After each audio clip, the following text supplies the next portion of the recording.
welcome to PodcastTBD. This week, your hosts are Distinct Kusai and Jukebox Hero. So, we're going to be talking about our top 5 favorite animes today?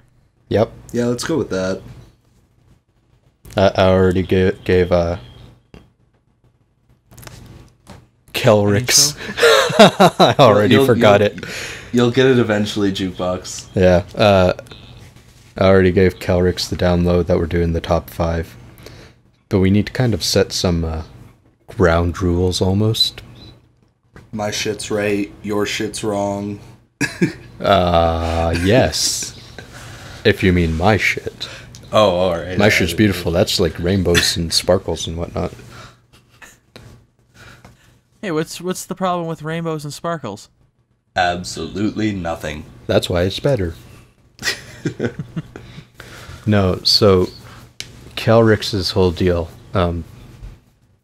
Tell us about it with your manga and anime and how this is difficult. I go more towards manga just because I read infinitely faster than I could possibly watch an anime. I could read the entirety of Dragon Ball Z in the span of a couple of days, as opposed to having to watch it over the course of a couple of months. So, like, in my top 5, I have 2 specifically, where the manga is much farther ahead than the anime,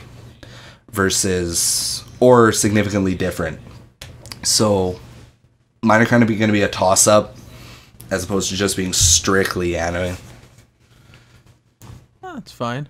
Some of mine are kind of like one-shots. They don't really... They're like... One's like 13 episodes. So. Well, yeah, I mean, that's fine. Still classifies. Yeah. I mean, the length isn't really important. I mean, it doesn't really get any lower than like 10. Like, if it was only 1 episode, I mean, it's a movie. If it's 2 episodes, it's still a series. It's just an extremely short one. Yeah. Like, one of my top ones is only 6 episodes.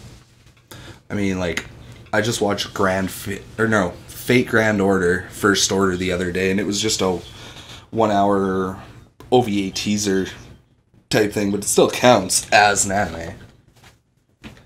Granted, it's not in my top 5, but I mean, still a fair example. I know 2 of mine, the manga goes a lot farther than the anime. The anime kind of cuts and doesn't start up again. Kind of like Bleach, you know, like it only went so far. I find a really good example of that happening is Soul Eater. Soul Eater got to... Sucked. Yeah, it did. The manga was amazing. And the end of the anime was kind of lackluster. It was good in its own way, The beginning of it was sweet, though.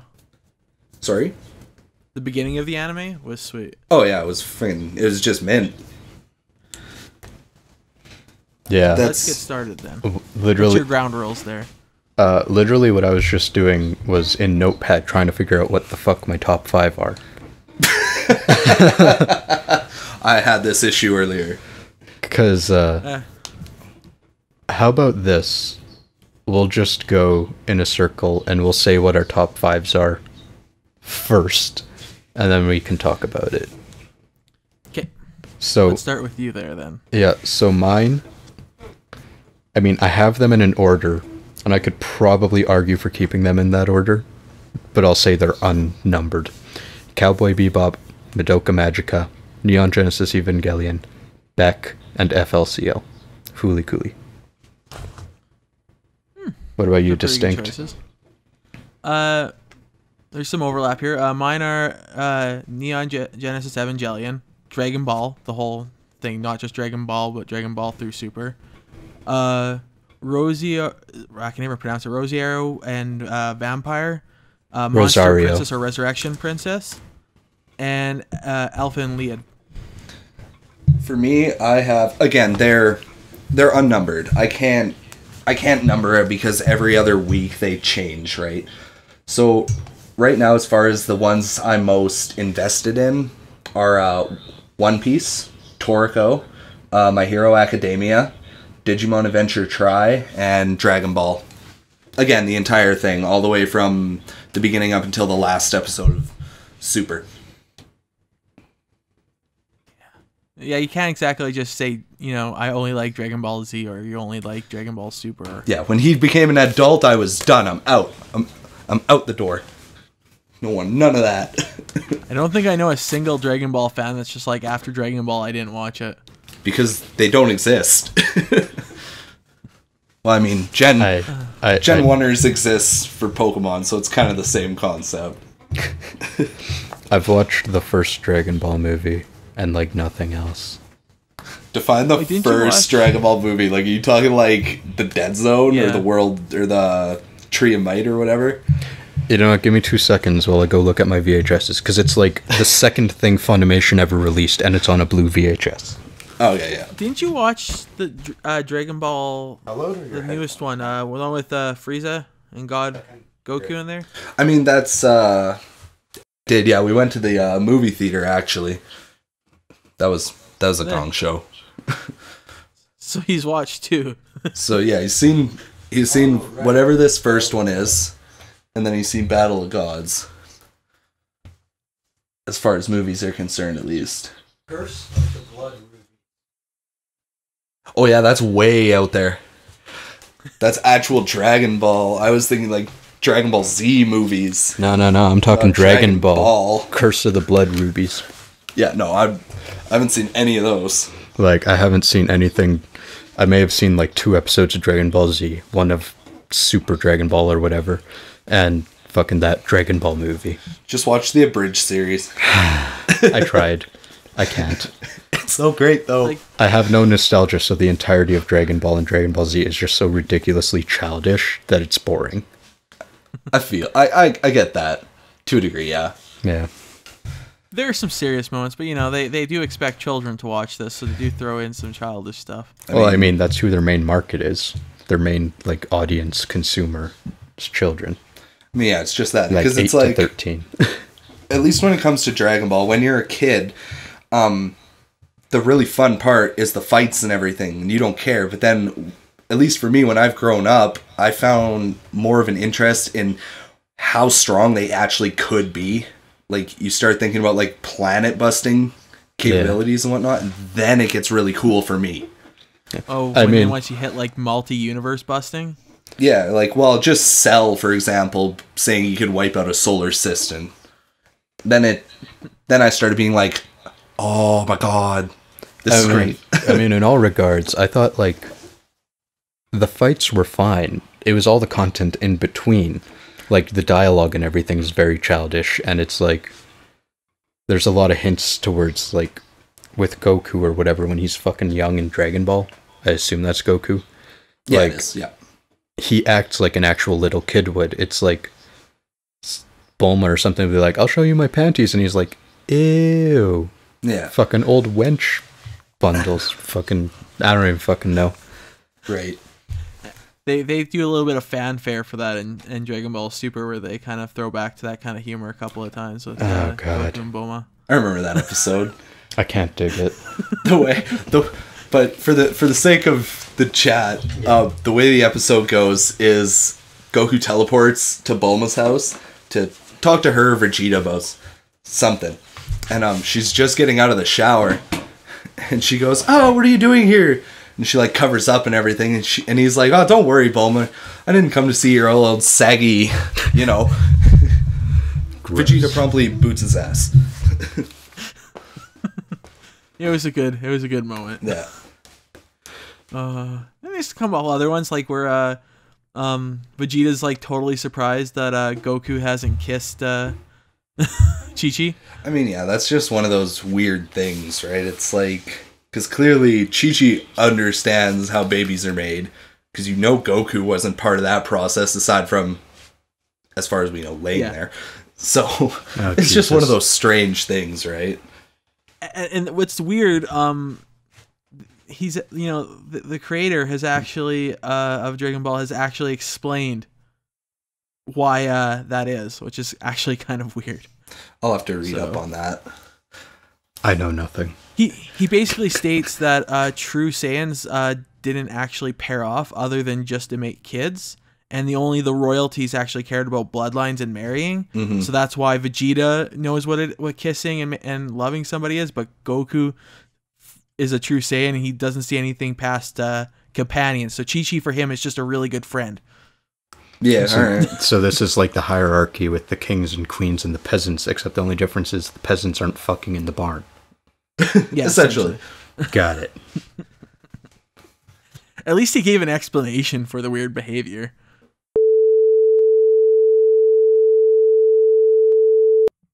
Okay, so to the audience, technical difficulties and bullshit. Yeah. So, do you remember what you were talking about? Something about Dragon Ball? Dragon Ball Z? Yes. I sort of remember. So let's start off. We were talking about Dragon Ball Z. We were talking about the movies that you have seen. Was the last thing I think we were talking about? Yes. He went to check which one he had seen. Yeah, which was Curse of the Blood Rubies or whatever. Yeah, and you've seen Resurrection of F. Battle of Gods. We went to see it in the theater. Battle of Gods. Yeah. Now there's a lot of Dragon Ball movies. There are. Actually, I have a bootlegged copy, like fan subbed on VHS of Dragon Ball GT the movie from like 2003. Which is funny because I don't recall there being a movie. Oh yeah, there was. Well, I didn't see it. I avoided GT. I think that one's called A Hero's Legacy. Oh, you're thinking about the one with their like great grandkids or whatever, like Goku Jr. and Vegeta Jr. Yeah. Yeah. Okay. No, the one you have is different. I'm pretty sure. I have literally no clue what mine is. It's literally like Dragon Ball GT the movie, and that's what it says, and it's like a paper cover. Now, there are the lesser known ones, which I was watching one while you guys were having your technical difficulties. I decided to watch Dragon Ball: The Magic Begins. From I don't know what the fuck that is. I haven't seen any of the Dragon Ball ones. Oh, I've seen the Dragon Ball. I've seen a good majority of the Dragon Ball Z ones. I've seen both Dragon Ball Super ones, and I avoided GT like the plague because it's total garbage. It's not canon either. So yeah, and it's terrible. As far as I'm concerned, literally anyone who has all this nostalgia for the Dragon Ball series and stuff, it's all Dragon Ball Z. I don't hear fucking anyone talk about Dragon Ball or Dragon Ball GT. And now a lot of people are into Super because that's like a continuation of Z pretty much, right? It is, yeah. Yeah. I got into Dragon Ball Z myself because I was such a big fan of Dragon Ball. So when it finally came on TV, I was like, oh yes. But yeah, no, most people started watching it from Dragon Ball Z, then went back to Dragon Ball, and then went back to Dragon Ball Kai. So, but here's something I'll ask you. Have you guys ever heard of any of the live action Dragon Ball movies, including Dragon Ball Evolution? I don't want to talk about that. I literally found it at Salvation Army yesterday. It's the most god-awful piece of garbage that has ever come out of that universe. And here's the thing I want to talk. There are 2 other live action movies that when you look at them, you're like, this is going to be utter garbage. But when you compare them to Dragon Ball Evolution, they actually stack up to be not half bad movies when compared to Dragon Ball Evolution. Are you talking about those old Korean ones? Yeah. Yeah. By comparison, they're okay. They're actually accurate to the storyline somewhat. Evolution more than Evolution. Is just like go away. You know, I stick that movie in the same vein as Avatar, like The Last Airbender, and that one's getting a sequel. Okay. Like it's confirmed date now. As a fan of the cartoon Avatar: The Last Airbender, in all honesty, there's the only 2, my honest opinion, the 2 biggest mistakes he did. One, he tried to fit a whole season of a TV show into an 1.5-hour movie. That wasn't going to work to begin with. Yeah, no, that was... And 2, he mispronounced all the main characters' names. Ouch. I can get past the casting errors and the slight difference in storyline because, a lot of movies do that. Yeah, it's kind of a necessity to fit within that time frame.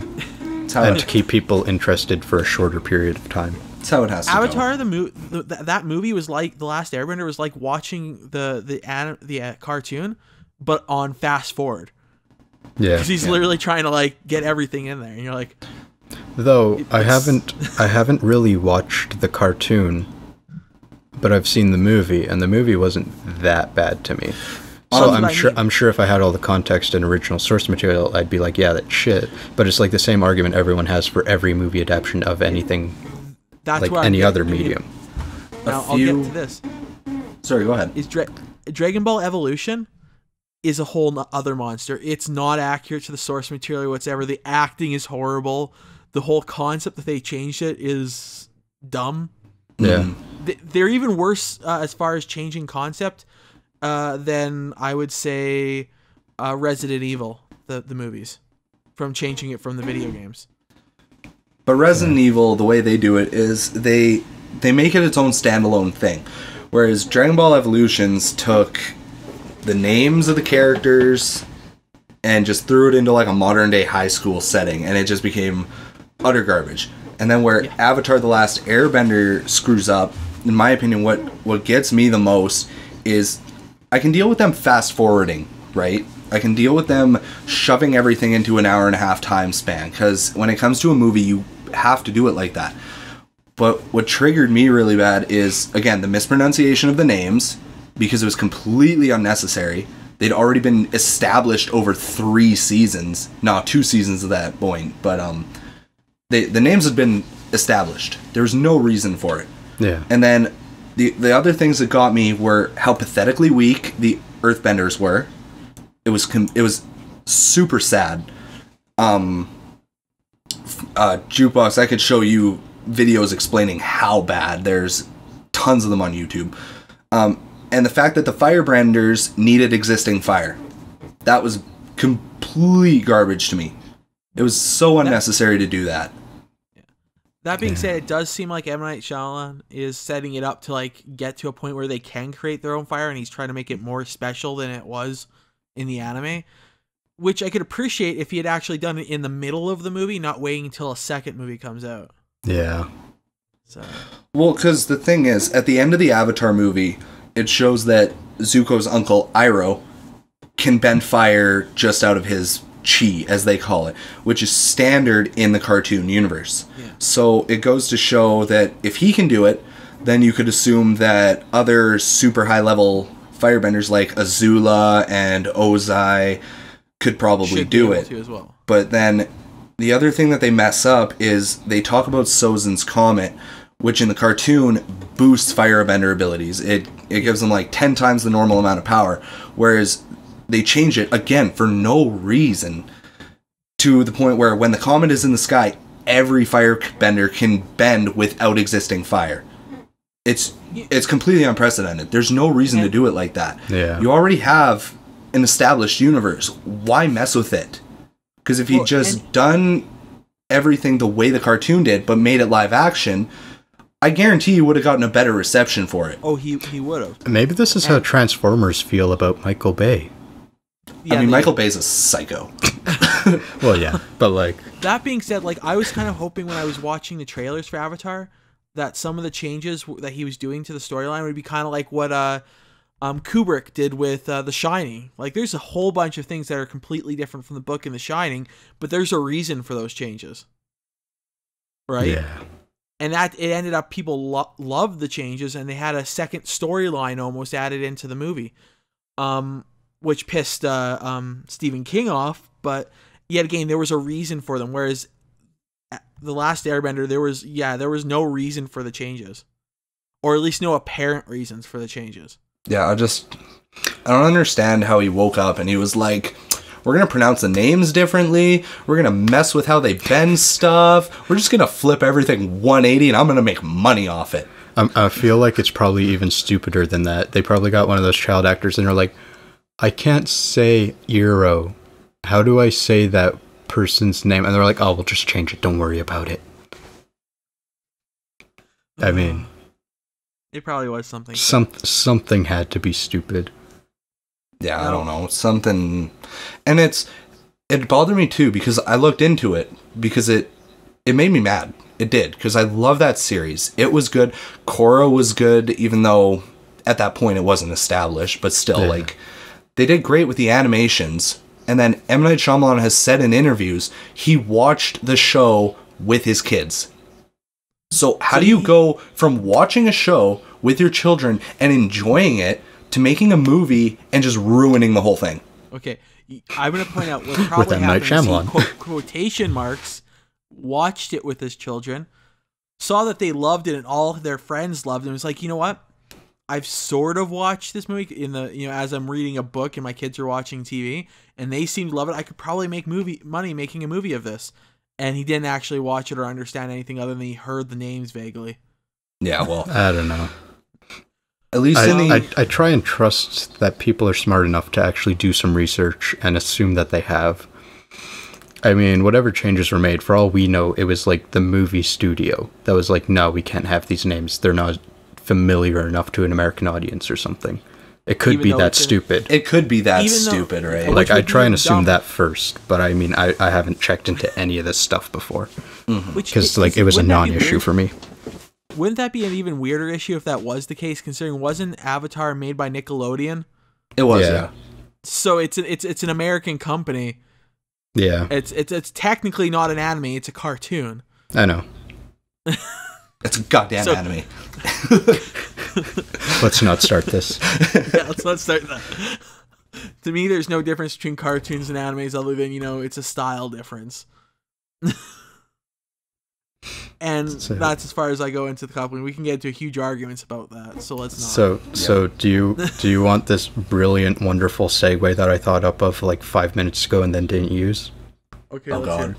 Okay, so Kelryx. I keep wanting to stick an L in there. It's like Kelryx. No. Kelryx was like talking about fucking Dragon Ball and how like they stuck it into a fucking high school setting and how it's so goddamn stupid. You know what else they did that with? What? Neon Genesis Evangelion. Oh god, yes. Fucking Angelic Days. You ever read that? Yeah. Okay. I mean, I enjoy it because slice of life is like my fucking jam. But they took that like 2-minute segment from near the end of the series and was like, let's just turn this into its own mini-series, and it got 6 volumes of manga. They did the same thing. What are they doing that with right now? They've done Attack that with on a Titan. lot. Attack on Titan, they were doing it. I was Yeah. thinking of a different one, but I can't remember it right now. But yeah, they just make some dumb spin-off, and it's like, you know, kids love it. Well, that's just it. Yeah. I don't necessarily mind spin-offs, you know? It depends. Yeah. But anyways. say, honestly, well, just to keep with your topic and what we're talking about, if you want to talk about really bad book adaptations into movies, Cirque du Freak, Vampire's Assistant, that movie, and based off the Darren Shan series. Yeah. That is honestly the most inaccurate book adaptation movie that I've ever watched, as they reveal in the first 5 minutes of the movie, they reveal the twist of a 12-book series in the first 5 minutes of the movie. Yep. Yeah. My mom fucking loves that movie. She's never read any of the books, but she loves the movie. Again, by itself, movie's good. Comparing to books, burn the movie. Find the director, burn the director. And here's the fact that annoys me. If you watch the behind the scenes, right, the bonus features, they literally, the director admits, we had a book accurate script and we opted out to go to a more kid friendly version. Yeah, it's a teen to adult book. I mean, they definitely weren't expecting to take off and do the whole series. They wanted to just they were. Were they? They were. Well, then they dug their own goddamn grave. Yep. But they're like, how do we make more money? I'm going to mention this, and then we're going to go back to our original topic. But I can top the book to movie adaptation. I know one that beats out the Cirque du Freak thing, and that's the Percy Jackson series. They ruined it. They butchered it so bad that it's not even funny. They ruin everything. They screw up the main prophecy. They screw up the characters. They screw up hair color, which makes me mad. It just does. You know, I have the same beef with the new Riverdale TV series based on Archie. I haven't watched it, but you'd have to elaborate. Yeah, well, I mean, as far as the whole series, they made it definitely like a CW show. It's like nothing but drama all the way. But like characters where they used to be like preppy and nice and not total bitches in like the original series, like the comics and stuff, are complete assholes now. I.e. like Betty and Veronica? No. Well, Cheryl Blossom. Blooms. Oh, okay. But like Kevin Keller, I'm pretty sure he was blonde. And they like opened up the show with Kevin Keller sitting on a bed and he's got like black hair. And I'm like, why? You identify these characters by their hair color because that's the easiest thing to do in a fucking comic. Why did you change that? That's the first thing I noticed when it came to the Percy Jackson movie. The main female character, Annabeth, is a daughter of Athena. Every child of Athena has blonde hair and stormy gray eyes. That's how it goes. That's been established over 13 frickin' books. And the first scene, she has brown hair and brown eyes. I'm just like, I will murder you. I will find whoever made this movie. I'm going to bury you alive. Yeah. I'm mad. That, and I heard, Love that book series. Negative things about the Aragon book series too. Also got some. That's the one with the dragon there. You remember that? I've read the entirety of Aragon. I can Kelryx is all about that. I can very much attest. The Aragon movie compared, it's not the book. But they never are. It's the same with the Harry Potter and the Hunger Games. They did a really good job. Whereas when you have a tighter budget like Aragon and stuff, then you're limited. You gotta take some more creative liberties to fit within your constraints. You do, I will yes. point out, Harry Potter wasn't actually completely because of their enormous budget. It was also because the author, Rowling, literally every time that in the first 3 movies tried to go away from the book too far, she basically told them to go fuck themselves and stay closer to the book. I feel like she would have a lot more power than some other authors of like book adaptions to movies and stuff, because like Harry Potter was already fucking massive and like a bestseller, and she like became a billionaire and all this stuff. So I think she has more say than like say a bestseller that's like got $2 million and isn't in with all the publishing companies and stuff. And I'm pretty sure she added into the movie contract that she had some leeway to do that. Whereas I think some people miss adding that into their contract, that if they don't like it, they can pull. Well, I feel like they probably don't miss it. They just don't have enough power to push that upon the studio to a point where they would like agree to those terms. Because the studio will be like, your book's pretty big, but fuck you, we'll go and get another book that's equally as big and make an adaptation out of that. It's like, you're not the only one. And when it comes to the differences versus Aragon versus as opposed to something that got completely murdered, like Cirque du Freak or Percy Jackson, is Aragon's a 600-page book. Yeah.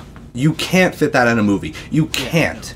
So they did what they could, and they did an alright job about it. There's lots of little things that slip here and there between the cracks. Like, he gets to the, what's the name of them? The Varden. And in the book, he's immediately tested by magicians. And they're total dicks about it. So, whereas in the movie, never happens. Because from a movie standpoint, you don't really need that in there. So Aragon does alright. Whereas wasn't there something about the dragons, what it can do in the movie as well? There was issues with. I'd have to look into it again. I don't remember. To my knowledge, they did Saphira fairly well. As far as what she can do, like she can, she has the telepathy. They can feel each other's pain. She can boost Aragon's magic by using her own energy, etc., etc. But, like, Aragon did alright. It did. When you compare it to the book, it is. It's just fine. And a lot of people, like, we have one friend, and he hates the movie. And I'm on the boat where I'm like, it's nothing compared to the book, but it still does an okay job considering what they had to work with. Whereas, where the Percy Jackson movies got shafted really hard, the author had nothing to do with them. And he refuses to have anything to do with them because he doesn't want what happens in the movies to warp his perspective on his characters, which I can respect. Yeah. But in that case, if somebody's making a movie over your book series, you need to take steps where they can't murder it. Which they did. Yeah. Like, I understand wanting to stay out of it. I understand wanting to only have your book characters. And that's it, because they're 100% canon and they're fact. Whereas I understand he doesn't want to see the movie and then it twists his perspective and then it mess with his next book or something like that, right? Yeah. But there could have been something in the contract that he could have trusted a proofreader or somebody like that to make sure that it wasn't screwed up as bad as it was. Because I remember... Sorry, go ahead. Have a fan or somebody family to look it over and say, yeah, they're not sticking anywhere near your source material. Yeah, I have a point for you. So you mentioned sometimes budget has something to do with them being accurate or inaccurate, and in some cases I've actually noticed lower budget movies tend to be more accurate to the source material. I don't think I made that point, but yeah, I get you. You did at one point say like budget has to do with something, and I'm just gonna because like I was saying budget restraints.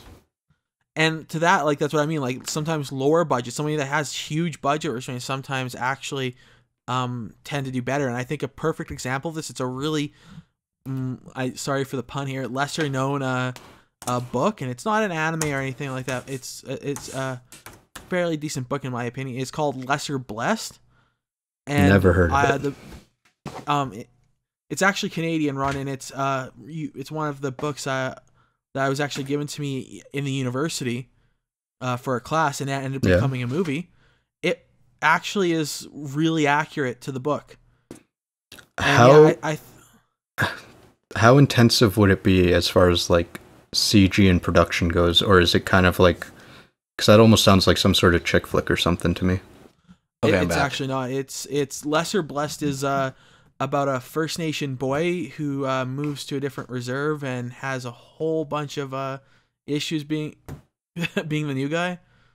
See, I feel like that would be easy to do on a low budget to begin with, though. Yeah, whereas, like, if you had super budget constraints on like Harry Potter, all of a sudden people aren't CG'd into the car and whatever, and it's done on like a green screen.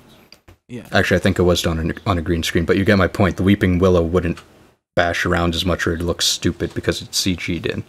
Mm-hmm. Yeah, I think budget restraints more has to do with like what's going on in the movie as far as budget restraints, what's sucking up all their cash.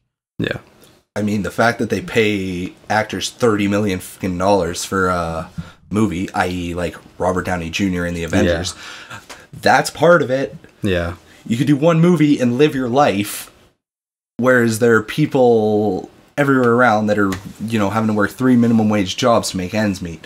But that's a conversation for a different day. Yeah, definitely. It's actually really interesting that we keep talking about movies that were adapted from books and stuff.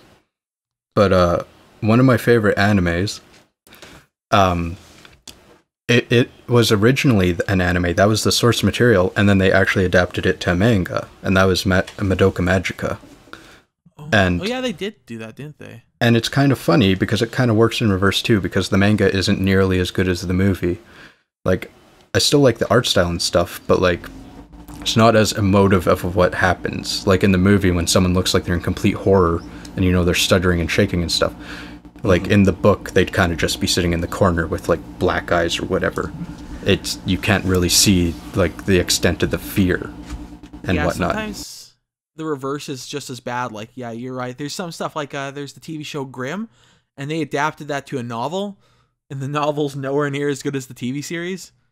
It's I think there's always an issue with adapting and collaborating with somebody else. It doesn't always stay, exactly the same. There's another example with a anime being adapted into a manga is Dragon Ball Super, actually. And we were just talking about Dragon Ball Super, and the anime happened first because they already had the groundwork off of the two movies, which are Battle of Gods and Resurrection F. And then they did the manga, which is currently, I believe, on its 19th or 20 chapter. And they're like just getting it, like they just finished the Universe 6 versus Universe 7 arc. And they did a couple of things differently. Like, it showed that in the manga, at least, Goku can still go into his normal red-haired god form, as opposed to just having to go straight to the Super Saiyan Blue form. He can stagger it, right?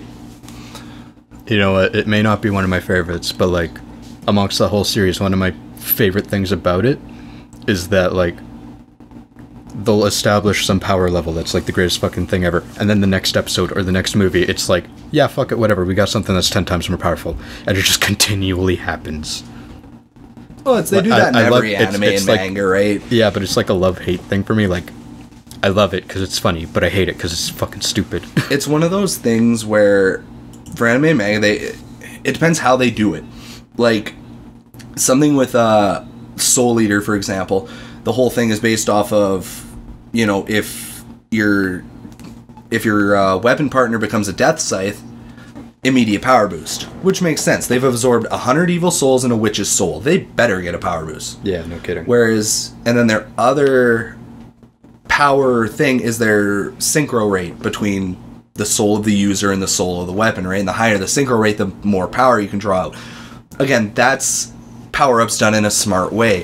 Whereas, as much as I love Dragon Ball, like you just said, it's kind of out there. It's literally like, I'm gonna dump more ki into my body and see what happens. Yeah. Like, that's a huge point that's made in just Dragon Ball Z.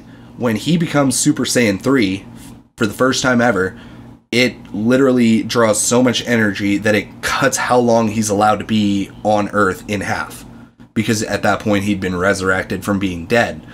So, Fucking he explains weird, it as the reason he discovered it was because when he was dead, he didn't have the limits of a mortal body. He could dump as much power into his transformation as he wanted without any side effects. So, it just goes to show that it's, as much as everybody loves Dragon Ball, and as good as it is, in essence, the power-ups are kind of just a convenience thing. Whereas, you look, another anime that's really bad for that is Bleach. Bleach is terrible for that. Everybody gets stronger for no rhyme or reason, and they get weaker for no rhyme or reason. It's just... That was like the main reason why I couldn't get into any long-running anime or manga. Like, I just can't deal with that sort of bullshit.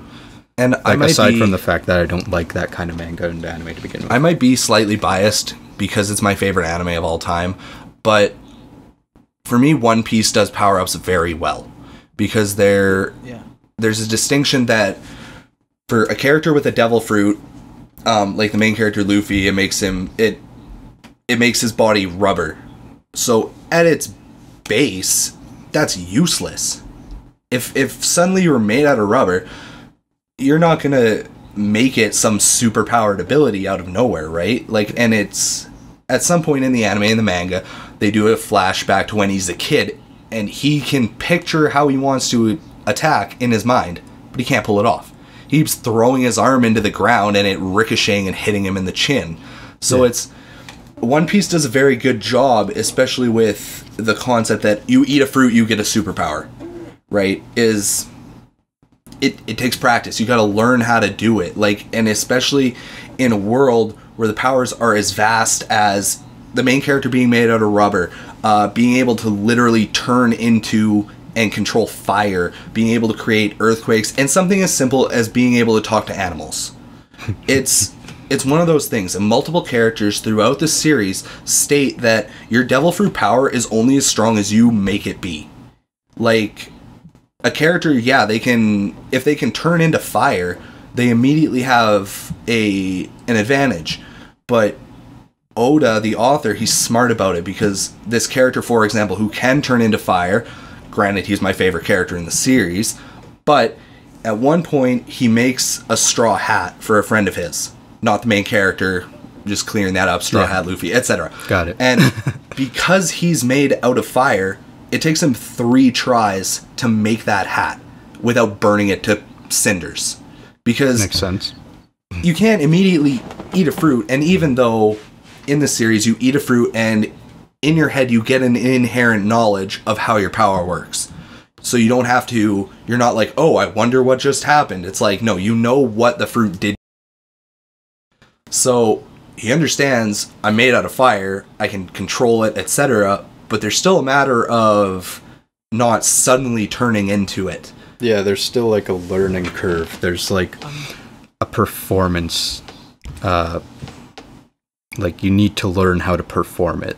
It's the same. It's like riding a bike, because everyone knows how the fuck to ride a bike, but some people still can't because they haven't actually done it. And some people can do it to a way higher level, such as like BMXing or mountain biking, or And it's also been touched on a few times in the series, because I'll try to keep it spoiler free. I know Jukebox has no fucks to give. But, just in case Distinct ever wants to. We'll put a spoiler warning at the start. Yeah, slight spoiler warnings. So, what is a fact of Devil Fruits is if the user dies, his fruit power gets transferred into the nearest fruit of the same kind, whether it be an apple or a mango or whatever, right?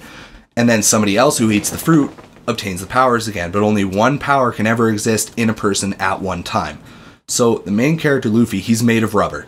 Nobody else can be made of rubber. Nobody else can get that power until he one day passes away. Oh, cool. In which case, his fruit is up for grabs again. See, this is a lot more interesting than the bullshit that I tried when I tried to get into One Piece. Yeah, it takes a devotion, right? So,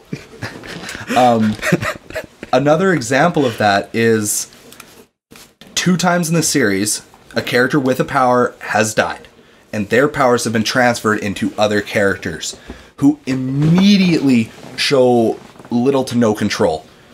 The one guy, he can turn into an element, and he's constantly doing it accidentally. And, like, his arm will light on fire at random, and he'll pat it out, and he'll, etc. And another character inherits an ability. You know what? We're going to hold off for a second here. Yeah, the phone's ringing. I mean, it can't be that important if no one's picking it up.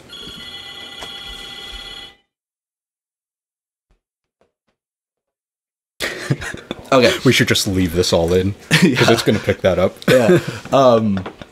So, at another example, character dies, somebody else gets his ability, and, again, slight spoiler warning, it's an ability to create earthquakes by smashing the air with your hands and creating vibrations.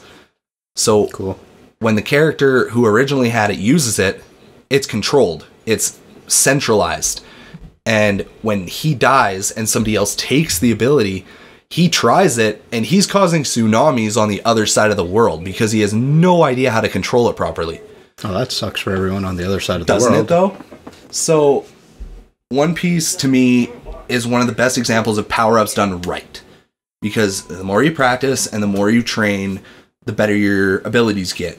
And then later on, they learn about haki, which is a standard anime thing. It's the idea of encasing yourself with willpower, essentially, so you can block attacks or predict attacks or whatever. But I'll leave that alone. Yeah. So they come into that. So that's a power up for people. And then they also get into what they call the awakening of a devil fruit, which we still know nothing about as far as the community. So, but essentially it allows you to activate your abilities on a wider scale. If something comes from your body, suddenly it can come from the floor and a building, and it's a very unexplained feature right now, but it's still a good example of power-ups being done right, being able to practice and understand your powers and getting better with them, as opposed to Dragon Ball or Bleach, where it's like, I'm gonna scream a little louder, and my hair's gonna turn color. We're gonna spend 3 episodes screaming, and then there's gonna be an explosion, and it's gonna be bigger than the last one. Exactly. I will say, as far as that goes, scaling powers and all that, Dragon Ball is still better than Bleach. Oh, very. Right? Absolutely. I don't even watch them, and I know that. Bleach is awful. Dragon Ball has at least tried to explain, and since Dragon Ball in the early series of Dragon Ball Z, he has started to actually give it a structure. It's still very loose. It is. Because, again, with the new movies and the Super Saiyan God form and Super Saiyan Blue, it's a fusel of them obtaining godly ki, which shouldn't normally be possible. So they have the godly ki now, and then they also activate their Super Saiyan, which causes a change and it turns it into the blue and everything. It's a mix of the original Super Saiyan power and the godly energy that they now have. So, like you just said, yeah, there's a structure now, which is so good, and I'm thankful for that. But then it's just more in Dragon Ball Z, where it's like all of a sudden you're Super Saiyan 1, and then you're Super Saiyan 2, and then you're Super 3, and they're all kind of stronger, and there's no real explanation as to how. And a big part of the explanation is building characters, because like having a character be awesome for no fucking reason, it's a thing. It is, but it's goddamn stupid. And if they're awesome, but then you find out they're not as awesome, and then they're just more awesome because it's also fucking stupid. I'm like, they've also done a neat thing, though, I should point out, is they have made characters weaker when they don't train in Dragon Ball. Which is good. Yeah, that is good.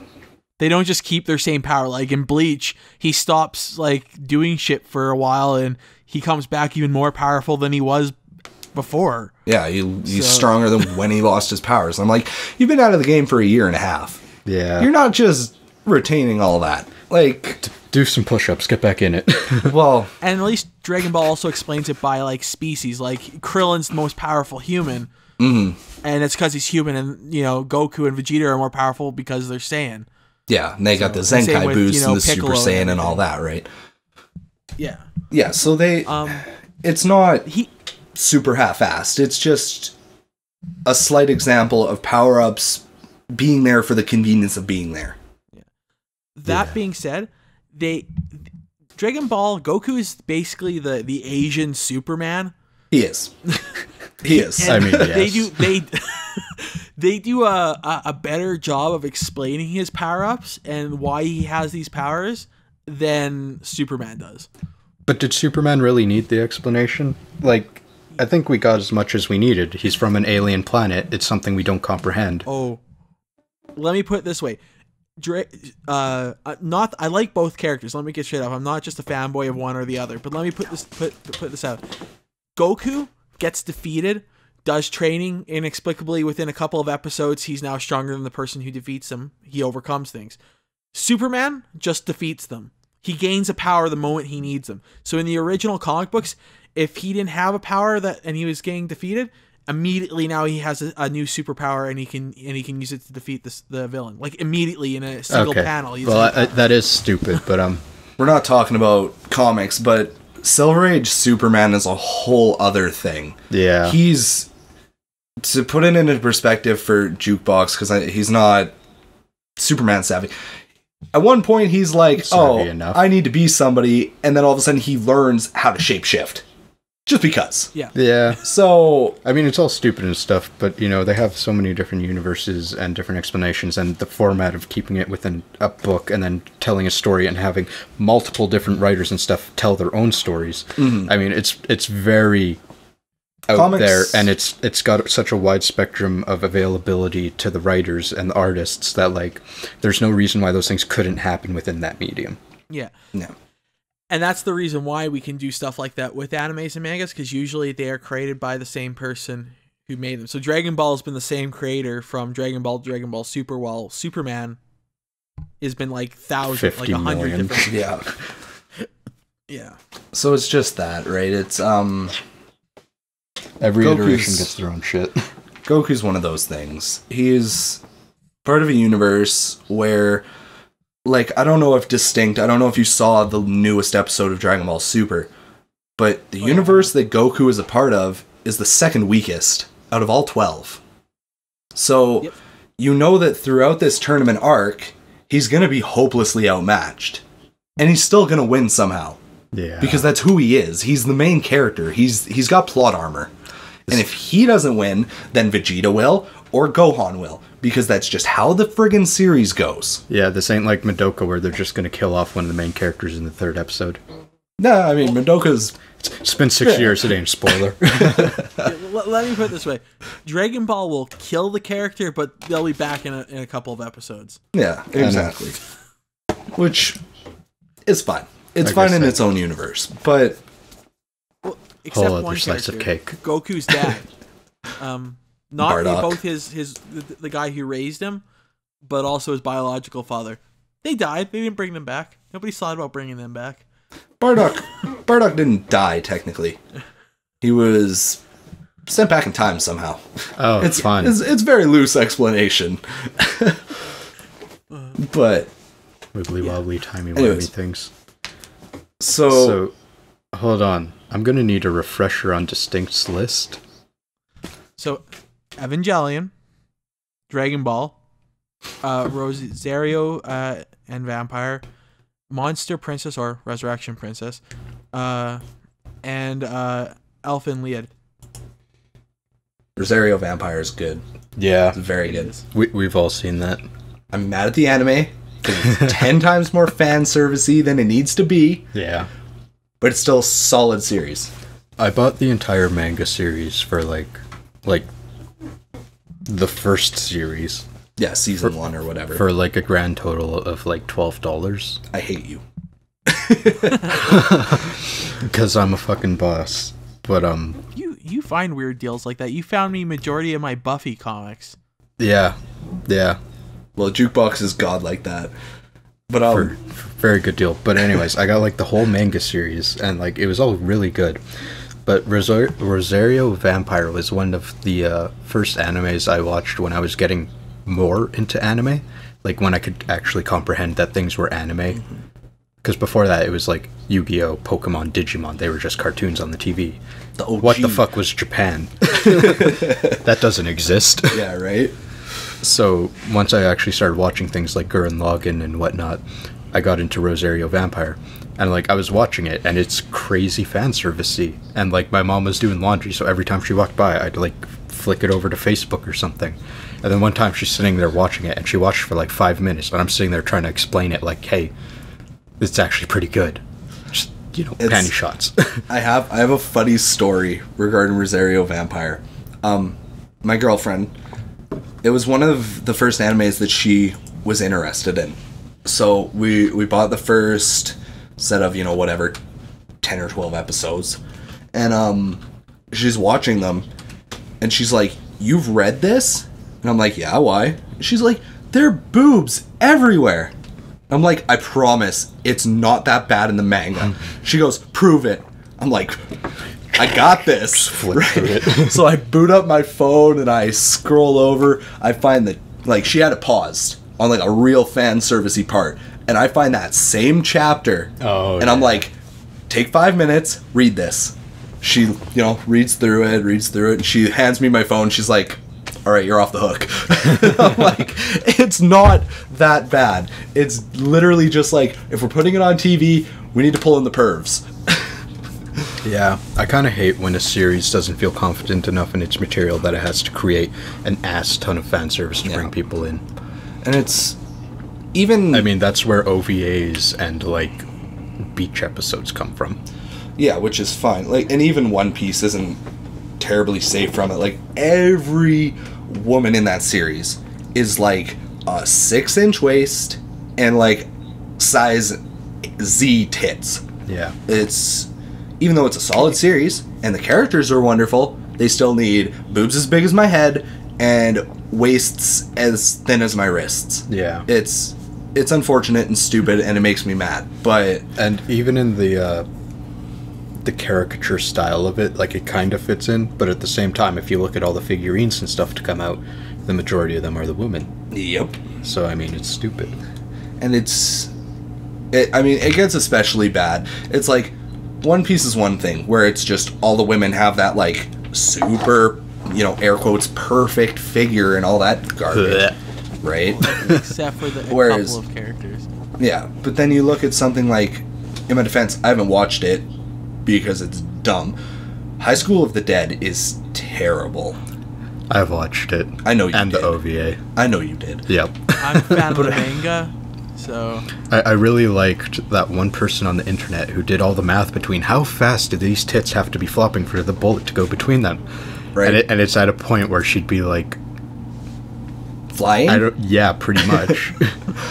It's but again, like, Distinct the manga isn't nearly that fan servicey though, is it? no, it is. It's still bad. The manga is excellent. Actually, it's still fan servicey to a degree, but it's they not. don't have a beach episode. Right. Okay. It's like, oh, we High can School animate it. Fuck physics. High School of the Dead, the manga, is the manga that got me back into manga. Well, there you go. Dear God. Because, I mean, it's a good concept. It is. Like, zombie stuff.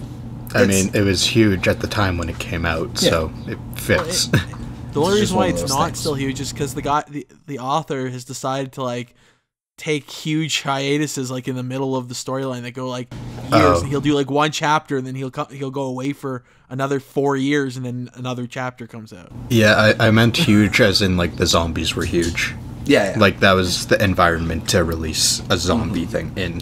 Well, that's why I was kind of disappointed that he kind of did those huge hiatuses as well. So When he was on those hiatuses, was that when he was working on Triage X?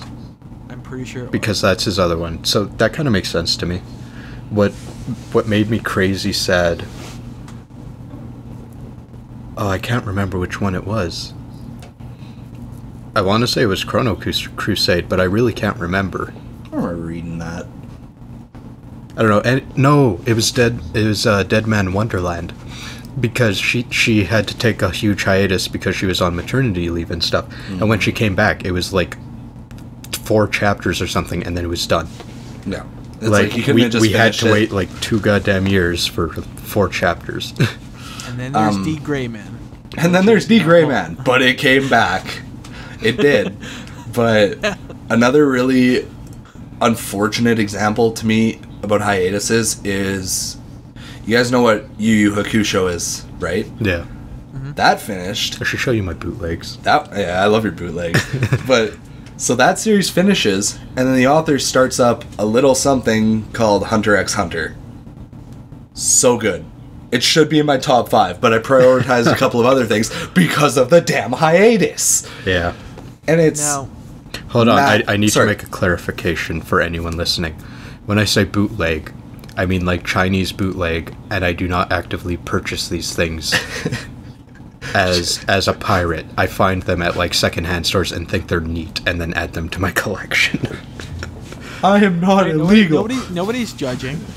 Everybody's I'm sure judging. lots of It's people the are internet. judging, but I'm very, out there about being legal about like all the things I acquire. Yeah. Like, I'm the No. only motherfucker who has like a physical library of anime amongst us. Like, In our little friend group kind of thing. yeah, like Kelryx here, like you kind of have one, but it's like, a cubby of DVDs and stuff. I got this entire drawer like 2 stacks high. The main reason that I don't have a crap ton of anime though is mainly the money. Oh god, yeah. Because I'm It's so not- horrid. I can't be going around to second glance stores and stuff like that, because everything I would want, I'm literally never gonna see in a second glance store. So secondhand store, yes. Yeah. I'm thinking, you know where I'm getting Yeah, the other one. yeah. So And I mean, I can agree with that wholeheartedly, but it's so strange that eventually I do find those things. Like, it's is. like a miracle when it happens. I lose my shit because it's, the thrill of the hunt and like retail therapy and all that other stuff. But like, when I found the entire Cowboy Bebop series original DVD releases for like $20, like, I lost my shit. yeah. Like, It's- when I found The Girl Who Leapt Through Time special edition DVD for like $15 before they re-released it, because they finally re-released it like 7 years later or whatever. So like, that thing was worth $150 at the time. I got it for $15. Yeah. I mean, I've always found it kind of funny that, like, series per series, episode per episode, you have the most out of everybody, probably out of any of the rest of us combined, right? perhaps. Perhaps. Perhaps. Whereas episode for episode, as far as watching or reading, I have everybody topped. Yeah. Miles over. Because that's all I do. Yep. I read and I reread, and then I find more stuff and I read it, and then I get mad because it gets canceled. And then if you're I'm not bored gonna enough, get you it. reread the entirety of One Piece. Yeah, I did that, and then I reread the entirety of Hajime no Ippo, which is a 1200 chapter manga. I did that in the course of a week. Yeah. Like, I did Dragon Ball a while back, the entire thing. I did I reread Naruto a while back. Like, that's all I do. And because school messed me up so hard, like, Yeah. I infrequently watch anime now. Like, I used to keep up with the regulars, like, whatever was big that season, I'd be on top of that and whatever I'd find. And I was buying, you know, volumes of manga and stuff, and I'd be reading that. But I kind of got into the habit of not. So I still have this backlog of, like, things I want to watch and read and stuff, and I never kept up with it. Because if I kept up with it, you know, I'd probably surpass some of our friends. Oh, for you sure. know? But, like, Yeah. at this point, it's just like a standstill. Well, regardless, you, as far as our friends are concerned, I can't speak for Distinct. I don't know what his library is like, but mostly manga. oh, okay. So, I mean, so at least between me and Jukebox, it bothers us when some of our friends want to start getting into manga and anime, Yeah. mostly anime, and then they ask the other guys. They ask the guys who've Yeah. seen, you know, Nothing. like a fraction of the series that Jukebox and I have seen, read, etc. Yeah. And then they all get into their own little cliques, and they ignore all of the magic and golden masterpieces on the other side of the spectrum because they're too busy on the popular side. Yeah, and, you know, between me and Kelryx here, like, he's very into, like, shonens and action and stuff like that, and he has a wide variety of stuff that he reads, so he's able to still recommend things that are not within that genre. I've literally read everything. And, like, everything. Quotes.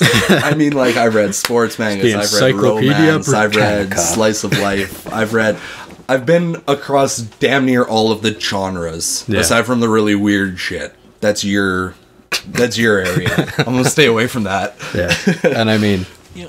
I've done much of the same thing, but then, you know, he stays away from the moe slice of life stuff most of the time, and I stay away from the shonen stuff most of the time.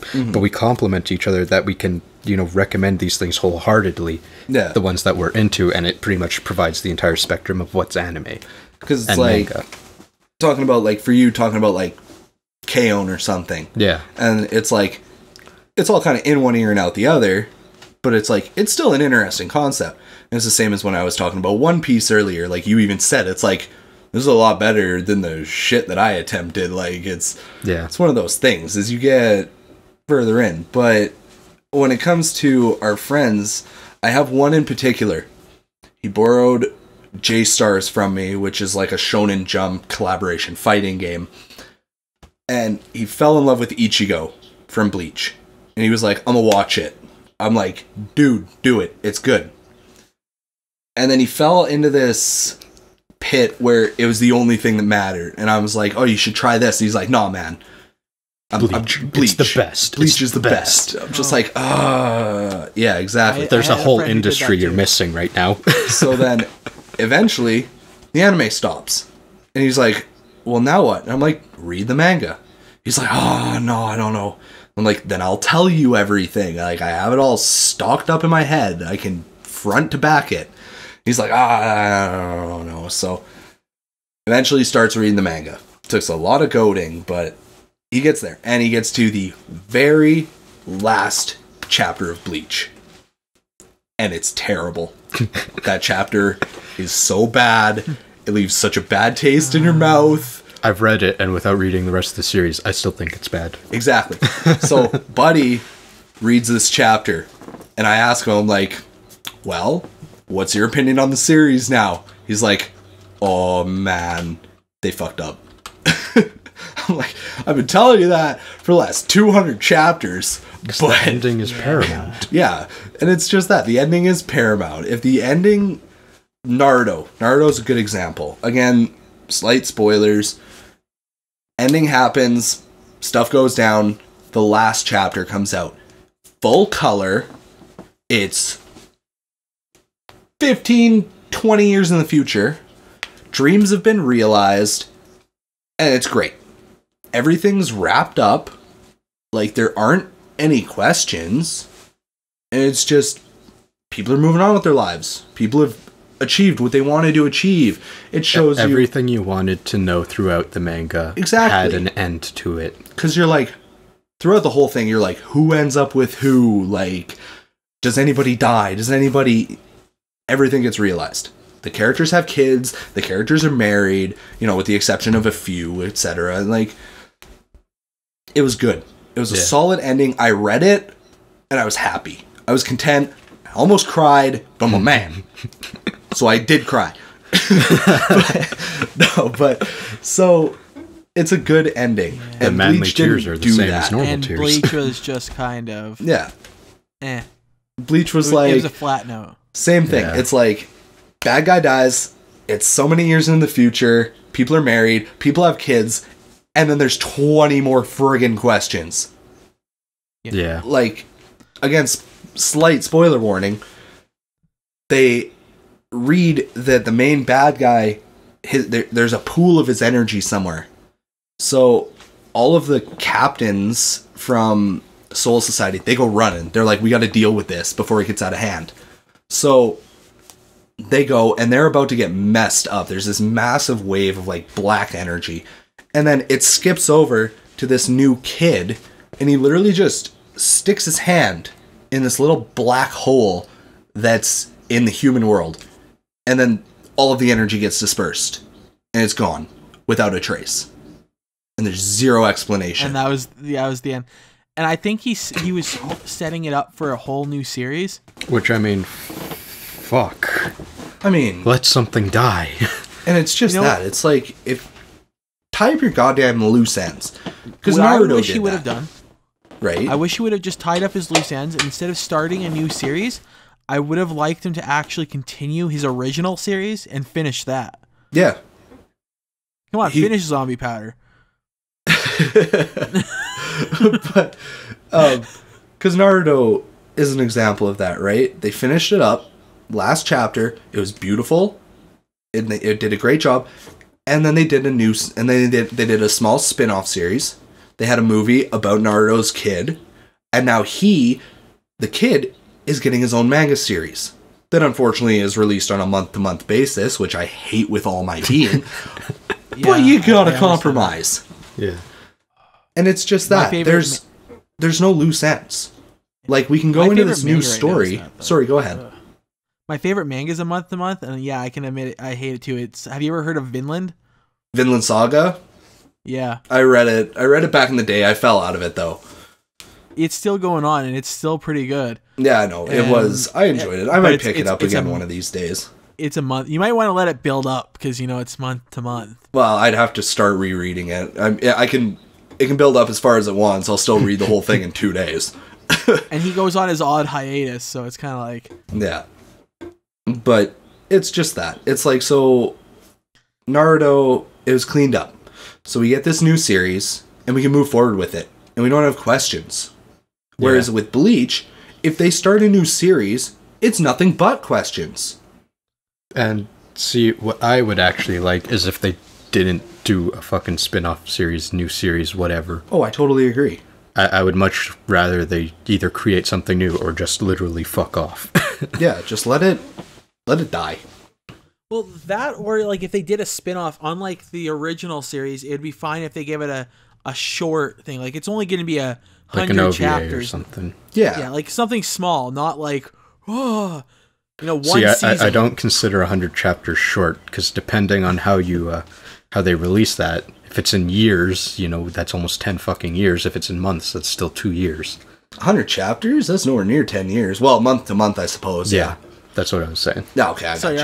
I like ballpark. long mangas sometimes too, and 100 chapters isn't wholly a lot. Well, it depends. Month to month chapters, 100 chapters of a month to month is equivalent to nearly 400 of a week to week. Yeah. Yeah. Right? So... No. Also, how many chapters did Naruto have? 700 exactly. So you have, like, if it just goes on for 100 more chapters, that's, 15% or whatever. I mean, that's still a pretty significant amount. Mm-hmm. It is. But Naruto did it smart. What they did is they did it smart. Air quotes. They released Boruto, the movie. And they used that to gauge the interest. Yeah. Everybody lost their minds over that movie. Oh, of course they fucking did. I mean, it's Their Naruto. like favorite series ended. It's and one now of the there's big. more. It's one of the big three. It's gonna happen. What the fuck is the new big three? There isn't one yet. It hasn't been established.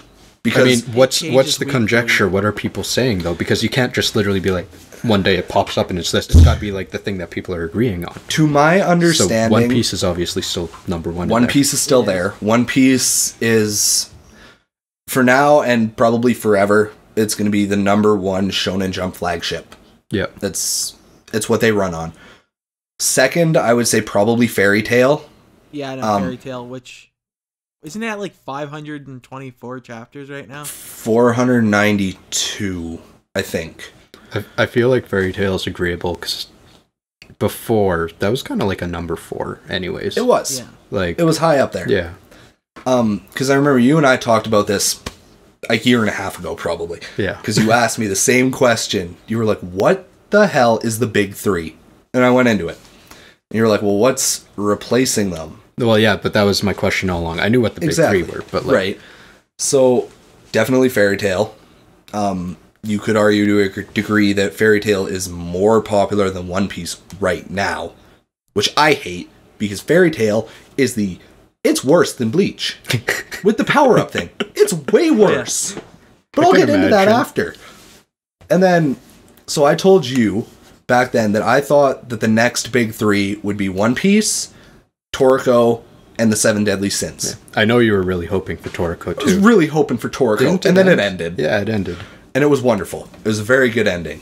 It was slightly rushed, but I'm still happy with it. And then the Seven Deadly Sins, I don't know where that's at right now. It got a Netflix anime that did really well. It just started its second season. And, I mean, the manga's still going strong. As far as who the third big three is now, assuming they keep with the whole big, three, I really can't say. Because I honestly thought it was going to be Toriko, but Toriko ended. For a while there, I was wondering if Hunter x Hunter would end up being a contender. I was going to get into that earlier. Wondering. They've been on a hiatus Yeah. for a year now. Yeah, see, Longer, when I maybe. wondered, it was before the hiatus. Yeah. Before the hiatus, Because it became such a huge deal with the re-release and stuff. yeah, because it got its animation back in the 90s that was terrible. And then the author's famous. I don't know what their deal is, but you can read through the manga, and certain chapters are awful. Yeah. They're literally drawn like manuscripts. Like, they are not finished. They're rough line work. It's like, we gotta get something out the fucking door, and they're like, well, fuck you then, here. Yeah, exactly, right? And then, so it started to pick up, and then they did the anime reimagining or whatever. Yeah, And it was reboot or great. whatever. It looked awesome. It was faithful. They didn't piss around with it. And then it gets to a point in the manga where a lot of interesting stuff happens. And then it's like, oh, we're going on hiatus. And it's been like a year and a half now. Yeah. And I'm just like, I want it back. Because it's so good. It's a great manga, and it's a really, really good anime. Especially, in my opinion, for people who are just trying to get into anime. Because it doesn't try to shove so much stuff down your throat all at one time.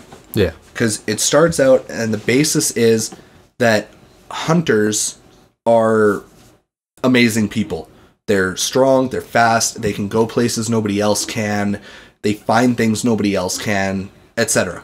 Yeah. So it starts out with the simple premise of, I want to be a hunter because the main character wants to find his dad. Yeah. That's his whole driving force. I got that far. Yeah. So he goes, and he's really strong. He's really fast. He's superhuman, right? But not to an insane Goku type Yeah. level. And he meets other characters who are also superhuman to a degree, right? So it becomes a matter of these really strong, superhuman people are just trying to find things that are significant to them. Yeah. Right? And then, so you get into that, and you enjoy that, and then the next arc introduces the concept of Nen, which is using your aura to enhance your attacks, to create things, whatever. It's divided into 6 classifications, but I won't go into that too much. Okay. And So then you get these superhuman people that you already enjoy, and now they're slowly introducing supernatural powers. So it's not like you're 10 episodes in and it's like, here's a sword, it has a name, you don't know its name, so you're fucked. Like, yeah, you know, it doesn't just ram everything down your throat. It's a very gradual and that introduction. That works good for introducing people. It does. And like, it does. Especially people who don't watch any cartoons at all. Because cartoons are so off the edge no matter what you're watching. Like, Yeah. fucking SpongeBob, it's just talking sponge.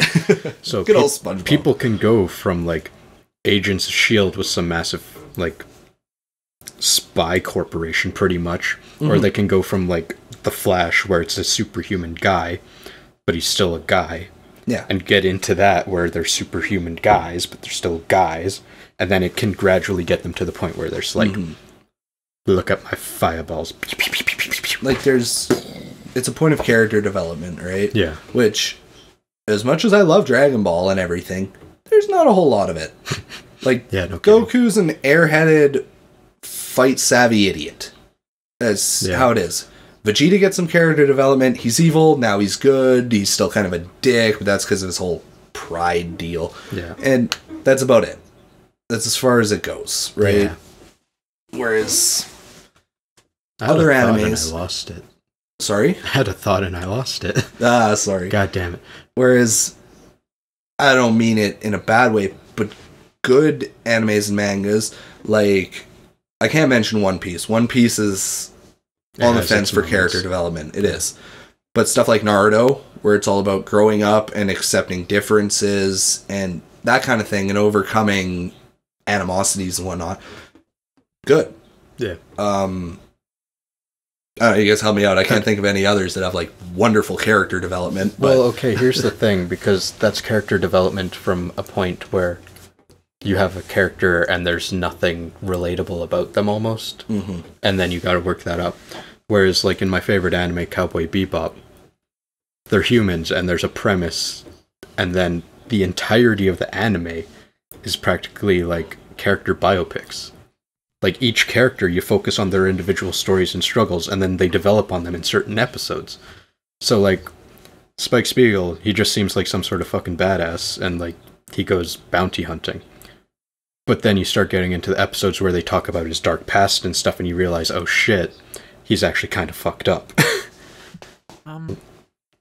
And like, if I had to, go ahead. yeah, no, like, yeah, and I agree. Like, there's different, like, what do you mean by character development? Because like, there's different levels of what you mean with character. Like, yeah, One Piece and has some very big character development, but some do it more like, yeah, like Cowboy Bebop. It's a little more subtle, but there's still a lot of character development. Yeah, and like in Cowboy Bebop, they also have a thing where they can introduce new characters that are still pretty much a blank face, and then gradually bring in the character development. So like with Ed, like you fucking Ed becomes a member of the Bebop, and they're like, oh fuck this kid, and then eventually you kind of realize that he was like an orphan, and he's like a super tech whiz, and that his dad's kind of a deadbeat, and then he like goes his own way and he just leaves, and you have to understand his character enough to know why he would just leave without saying goodbye. I find character development works in one of a couple of different ways. You either have a character who's already established, they know who they are, and they're not likely to change, right? I.e., Spike in Cowboy Bebop. Like, right at the beginning, he's established. So, at least to my knowledge, I haven't seen it, is a lot of it seems to be, based on what you've told me, is like flashbacks and stuff, showing characters' pasts and how they got to where they are right now. Not necessarily, especially with Spike. Like, I mean, you gotta know where someone's been to know where they are. But with Spike, like, he pretty much died, air quotes, and then fucking showed up as a no-man doing fucking bounty hunting. Because he used to be part of, like, a massive, like, mob, pretty much. Okay. And he disappeared from that mob part. Alright. So there's, like, this whole past that no one knows about until they reveal it. Okay, so what I was going to be on the topic about was, it's like, you get character development either through moving forward, through the series, i.e. something like Naruto, Yeah. with him growing up, or you can get character development through interactions with other characters, i.e. like One Piece, because gradually at the beginning Luffy's just like, I'm gonna be the Pirate King, like screw it. Yeah. Whereas at the point where it is right now in the manga, he cares more about his crewmates than he does his own dream. Yeah. All of them do. They're all willing to give up their own ambitions to further the other characters. So they've all been developed. They're a family now, right? Yeah. Whereas when you're first introduced to them, most of them are just snotty kids. They're like, I'm gonna do my thing, fuck you guys. Yeah. And then you can also get, what was the other one? And then you can get character development through flashbacks and learning about what happened to get them where they are now.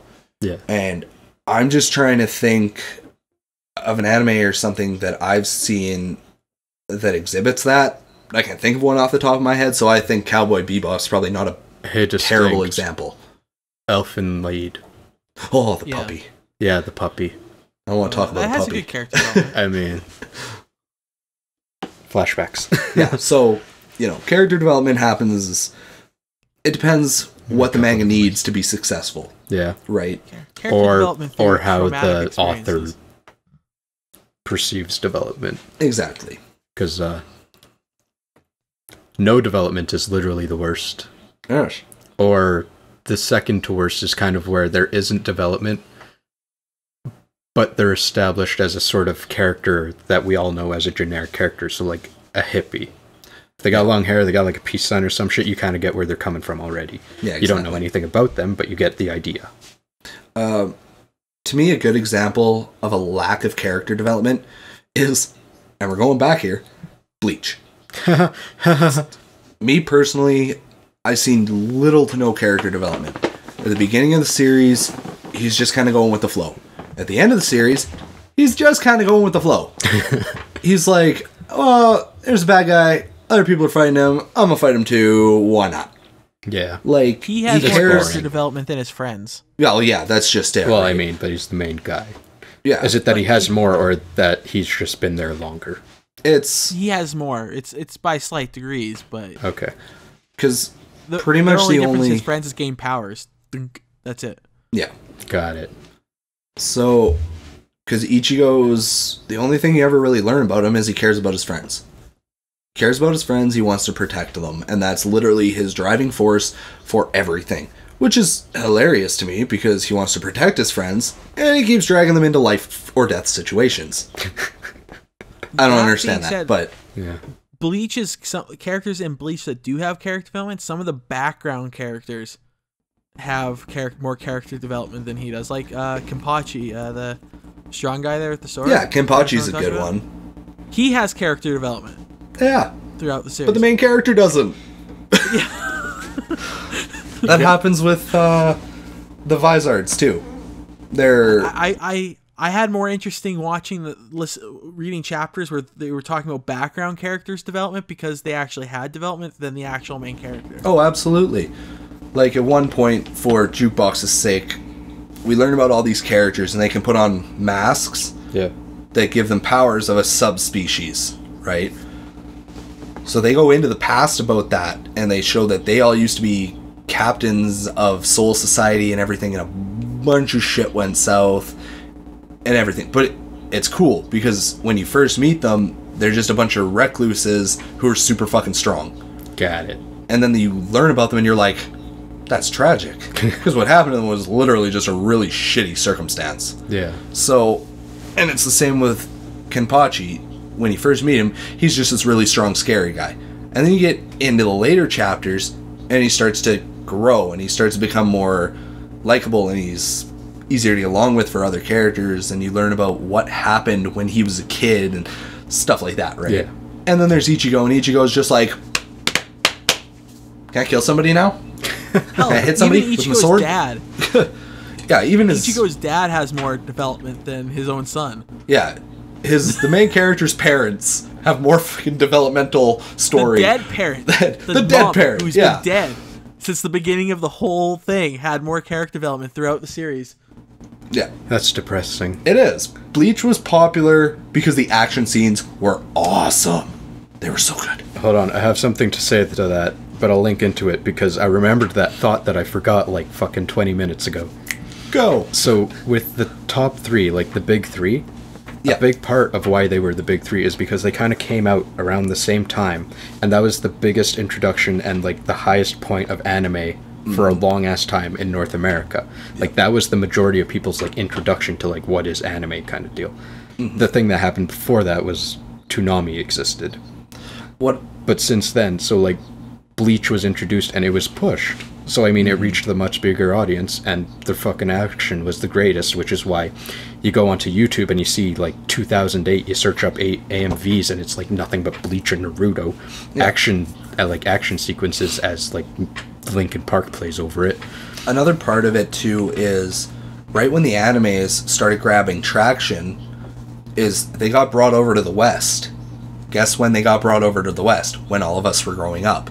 Yeah. So what are we doing? We're watching Saturday morning cartoons, and all of a sudden these new series where people can walk on water and they have swords that can shoot energy beams, and they have, you know, It's the just dude can cool. stretch like rubber. You're like, damn, I was running around with Power Rangers and people that could throw monsters out of balls. Now there are people who can shoot beams out of their swords. Sign me up. Yeah. Right?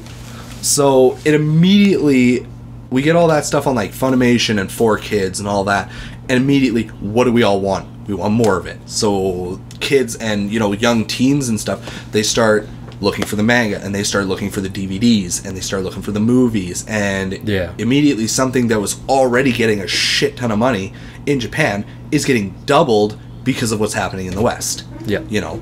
So that's definitely what happened with the big three, and that's why I feel that the Seven Deadly Sins is going to be up there with One Piece and Fairy Tail, because One Piece and Fairy Tail, they're established. Well, here, And now with the Seven Deadly Sins, they got their Netflix series. What does everybody watch these days? Netflix. yeah. Well, So see, I was going to get into that because, yeah, when we were introduced to that stuff and when they became the big three, we were growing up, and that allowed us to grow up with it, which also is part of why it's allowed to be, like, out for 20 fucking years, because we stuck with it.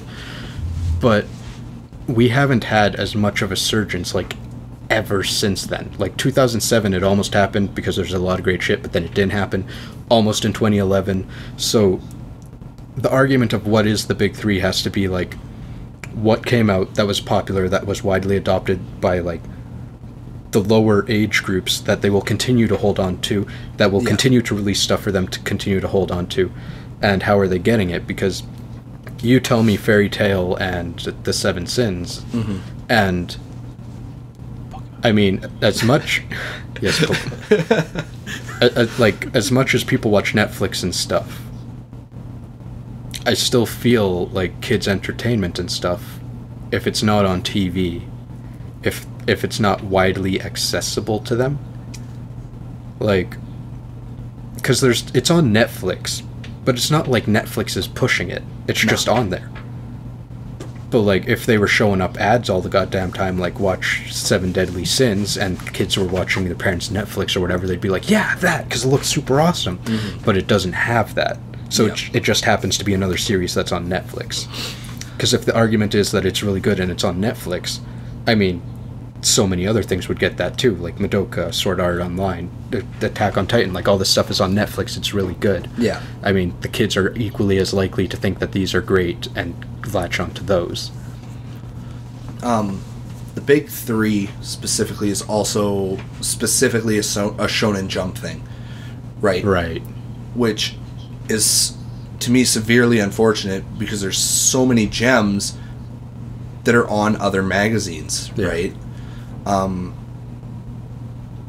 I just totally lost my train of thought. But well, you said it's like a Shonen Jump thing. It is. Was it literally like their marketing, like, these are the big three? Because I always thought the big three was just literally like the three biggest. It's to my knowledge, it's 100% a community thing. Okay, that's what I thought. You could walk into any anime convention, and you can walk up, and literally 90% of the people have seen One Piece, Naruto, or Bleach. Yeah. Whereas nowadays, still true, but if you found a younger kid and you were like, hey, what have you seen? Chances are, in my eyes, it's going to be either One Piece, Fairy Tail, or the Seven Deadly Sins. Because... And see, I feel like it wouldn't be. Because I don't know anyone who talks about Fairy Tail or Seven Deadly Sins other than, like, you and our small group. Because I bring that up to anyone else and they may be like, yeah, I've seen it, or I was into it. Mm-hmm. But they don't talk about it with great, like, grandeur or anything. But, like, if you say Sword Art Online, like, that was the biggest fucking shit ever for 2012. It is. Everyone fucking knows it. It's on bags, it's on wallets, it's like, it's literally everywhere. Same thing with Attack on Titan. I mean, that was like the flavor of the season, though. Mm-hmm. So, I mean, it had its time, it's gone. It might come back for a second season and be big, but it won't be as big. It's one of those weird, strange, like, red line crossing kind of things. It's... The big three were established originally because, like we just said, they all came to the West at roughly the same time in our generation that was just starting to adopt more technology and stuff, right? So we were more easily exposed to it. Whereas nowadays, you know, it's, for lack of a better term, kids are lazy. They might see something cool on the internet, like, you know, maybe they see a cool fight from Fairy Tail or something. And they're like, oh, that was badass. But how many of these kids are going to be like, I want to see why that fight happened, and I want to see the beginning of it, and I want to know who the characters are and stuff, because that was me. I still feel like that can extend past kids, that whole It can. It for sure can. I'm just saying kids, I'm not going to generalize kids these days. Yeah, no, it's not fair by any means, but it's, like, for me, I watched One Piece, and One Piece specifically, on 4Kids, back when I was 7 or 8 years old, and I thought, this is great. I didn't pick that up again until I was 13, 14. Yeah. And I was just like, oh yeah, that was super cool. I'm gonna find that again. And I picked up the manga at whatever point it was at. I didn't bother going back and stuff. Yeah. And I just started reading it again. And then I just researched it as I read it. I was like, because back then I hadn't found my little talent for reading. Yeah. So it was easier for me to just Wikipedia it and be like, I want character backstories. I want to know who this guy is. Yeah, you just read the synopsis. So, you know, it's one of those. Whereas, to me, people are so lazy now, they just be like, yeah, that's cool. And then they'll scroll by it.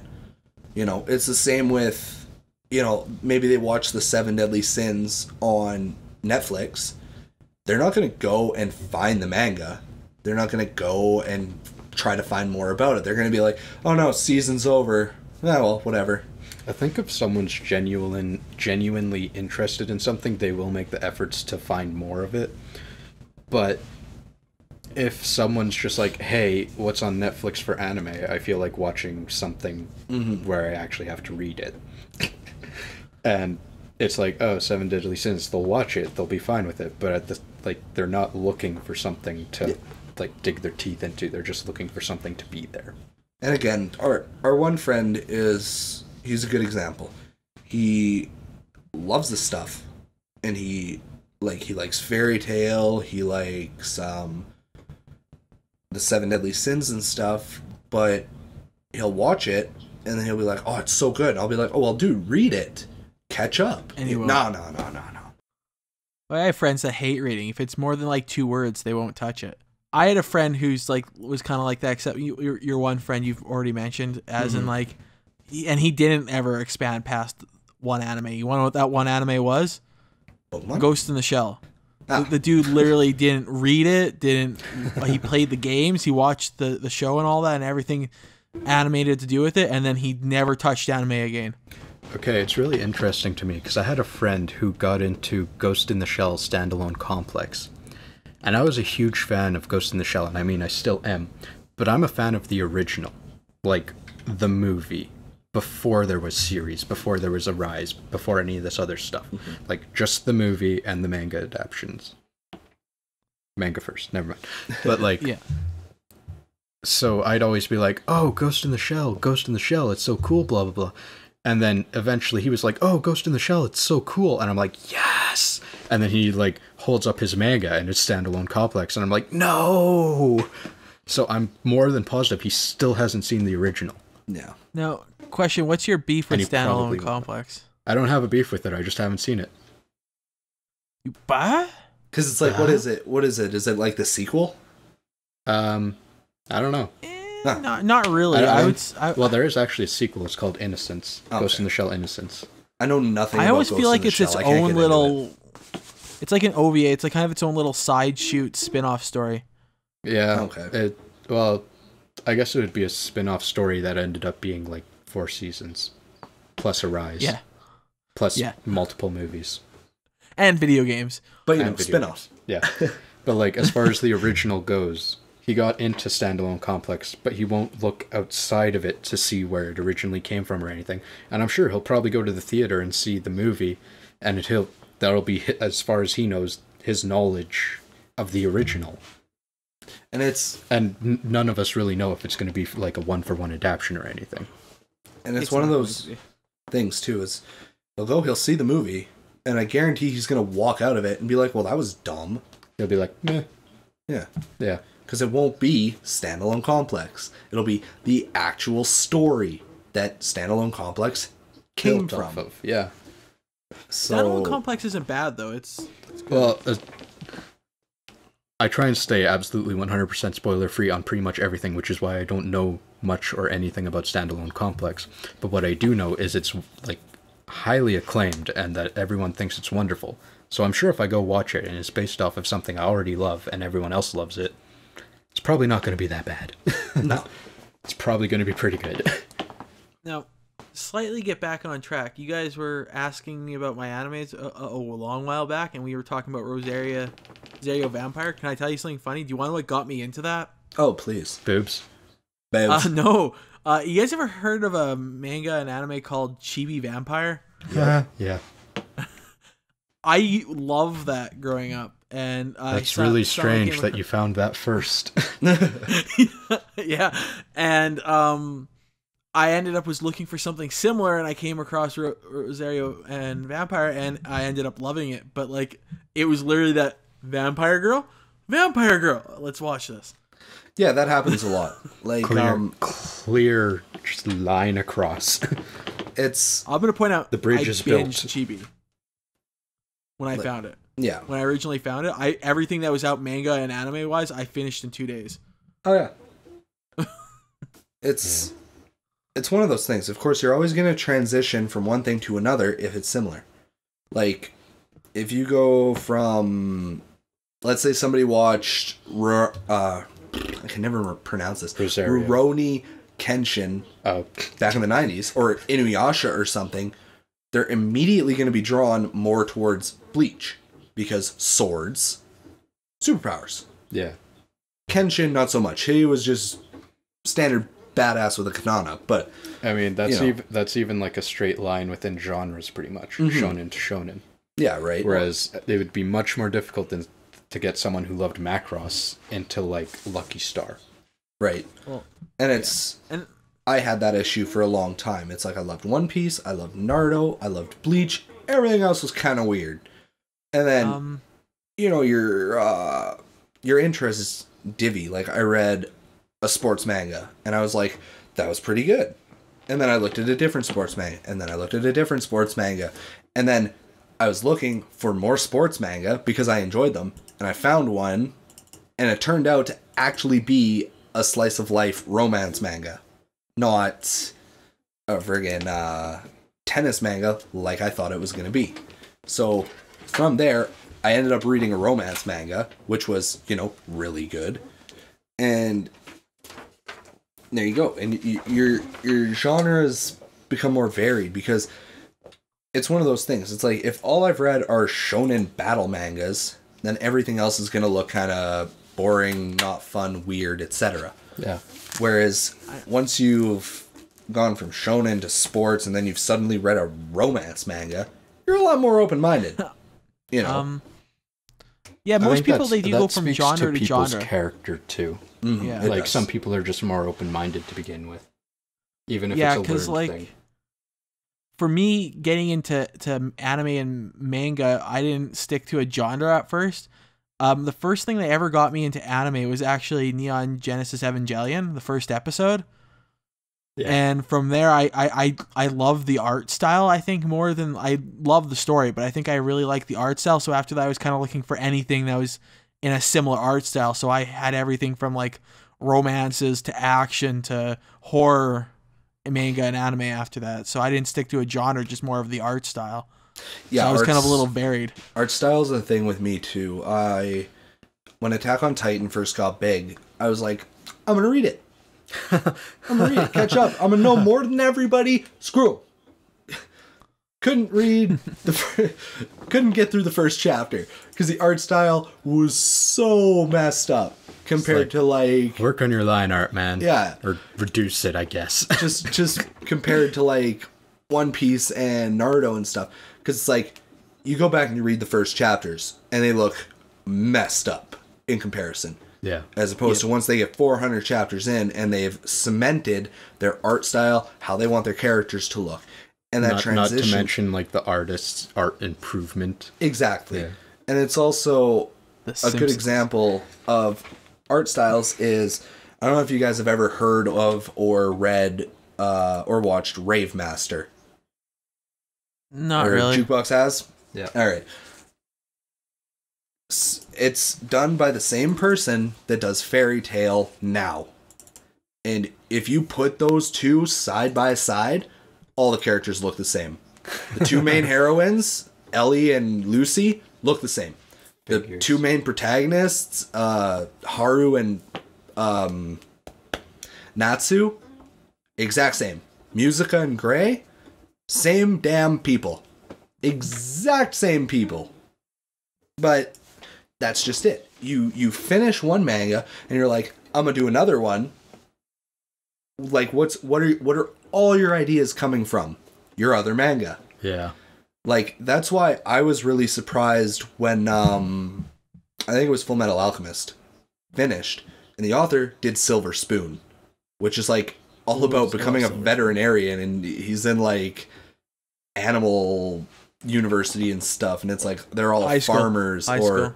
Yeah. Oh, was it? Is it high school? I could have sworn it was college, but it's high school. Okay, and it's a wicked difference. How do you go from Full Metal Alchemist to farming? I'll point out that's wild. Silver Spoon, the manga, is awesome. It is. I've read some of it. I personally got somewhat bored once I got like 20 to 25 chapters in, so I dropped it, but it is good. It's solid. It's written well, the characters are good, and it's comical. It's a good manga. Yeah. I kind of like that you kind of switched genres a little bit. It's okay. I have a bit of a transition, and let's try and talk about some of our favorites for a bit, because we're now on a time constraint, because I gotta go pick up my girlfriend at 6 o'clock. Yeah. And I have school, so. Okay. No school. So, what came after Neon Genesis Evangelion? For me? No, I mean like in general. And Gainax. Gainax's series. Gainax. Okay, let's take a look. It's called His and Her Circumstances. Oh no. So you guys were talking about like how an artist, you know, how they change and stuff. Imagine how a fucking studio company changes. So Neon Genesis Evangelion, the deconstruction of the super popular robot like mech genre at the time. Super dark, super gritty, like a lot of yes. a lot of screaming and agony and like psychoanalysis and all this other shit.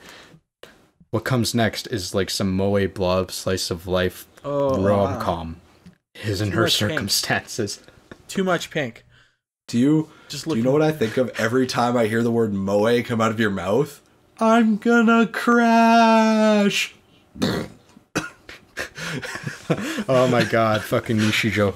Yeah. For anyone who may not know what that is or have only heard the American name, My Everyday Life or My Ordinary Life.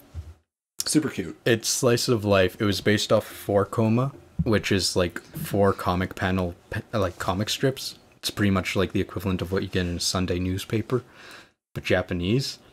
Fucking one of the characters is like running, and she can't slow down. She also happens to be like a robot. You don't know that yet. Fun fact. Just, she like runs into a person or a truck or something, and it's like this massive fucking explosion. Like nuke went off. Like, their art style is crazy, because it's like these cute moe blobs with these giant glowing eyes, and then, like, if anything intense happens, it turns into, like, an episode of fucking JoJo's Bizarre Adventure or whatever. It's like...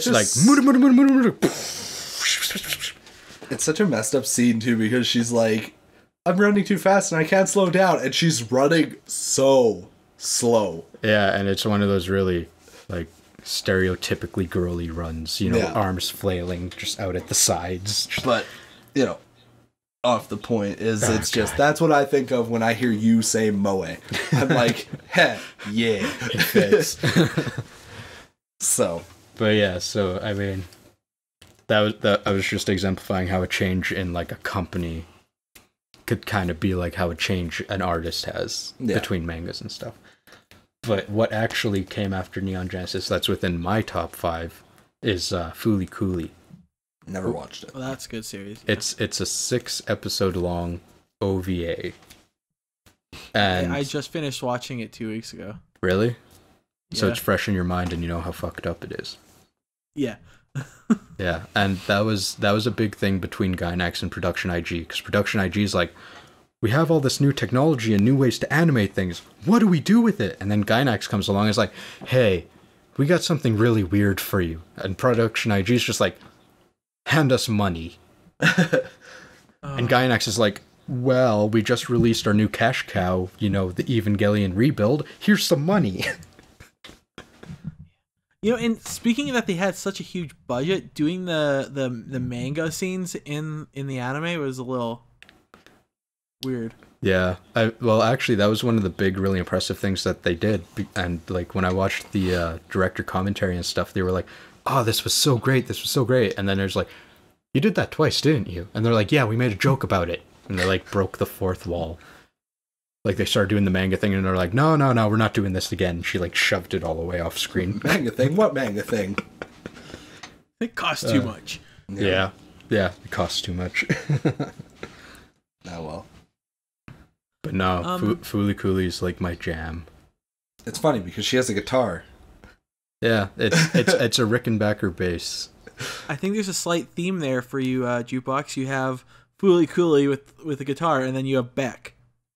Yeah, okay, so... you love K-On! Too. Yeah, I love K-On! Too. with Beck, I never got to watch that on, like, MTV when it came out, because I know they re-aired it several times. But, I don't know, it just kind of speaks to me, because I have been in, really small bands. I've been playing guitar for, like, over a decade, pretty much. I mean, the things that happen in that anime speak to me on a level where I have either experienced it or could have experienced it. Like, it makes me wonder. Mm-hmm. Like, I mean, they reach the point where they're, like, playing at a festival, and I'm like, yeah, okay, I wouldn't have reached that point, but what if I could? But they have things like band dynamics where it's like, I don't like your lyrics, I don't like your playing, and it's like, yeah, but I like it, and it's good. Yeah. And then you gotta come to a compromise where, like, you both agree to make a song out of this thing. It was a solid series, yeah. Sorry, it was so good. I know, I get what you mean, because, like, you bought the box set, I remember that. Yeah, I got the whole box set for $20, and all the DVDs still had their guitar picks and stickers. I remember seeing it on MTV and seeing the commercials, that's how I ended up watching it. Yeah. See, when that came out, we didn't have MTV. For anyone who's listening, I had Peasant Vision for the longest time, and then I didn't really animate until, like, 2010. My house 2008 and my house was a fun place for you. Yeah, so I mean, like, everyone who's like, oh, I grew up with Teenage Mutant Ninja Turtles and Transformers and stuff, those people who are in the 80s or at the, like, butt end of the 80s and caught the reruns and stuff. And then there's the people in the 90s who are all like, Cat and Dog, like Ren and Stimpy and all this stuff. And I'm like, yeah, whatever, but what? And then there's the people who are like, who just continued on, and it's like, Dragon Ball Z, Teenage Mutant Ninja Turtles, Inuyasha, all that stuff. And I'm like, I never saw any of this. Yeah. Yeah, see, you kind of had, like, the pure experience. You never had to, like, you could pick and choose from all the greats that were already out. And done. And You had to like suffer through, get like 6 episodes into a series that was live, and then you're like, well, I just wasted the last several months watching this. I also wonder what if your current I don't know what the word for it is, but like what you enjoy the most out of anime and stuff. I wonder if it would have been any different had you grown up with Dragon Ball Z and that. I can 100% guarantee it would be different, or else I'd be like fucking bantering back and forth with you about like One Piece. Well, I mean, because that was like your jam, and if I grew up with it, it probably would have been my jam. We're going back in time because I need somebody to bullshit with. Yeah, no.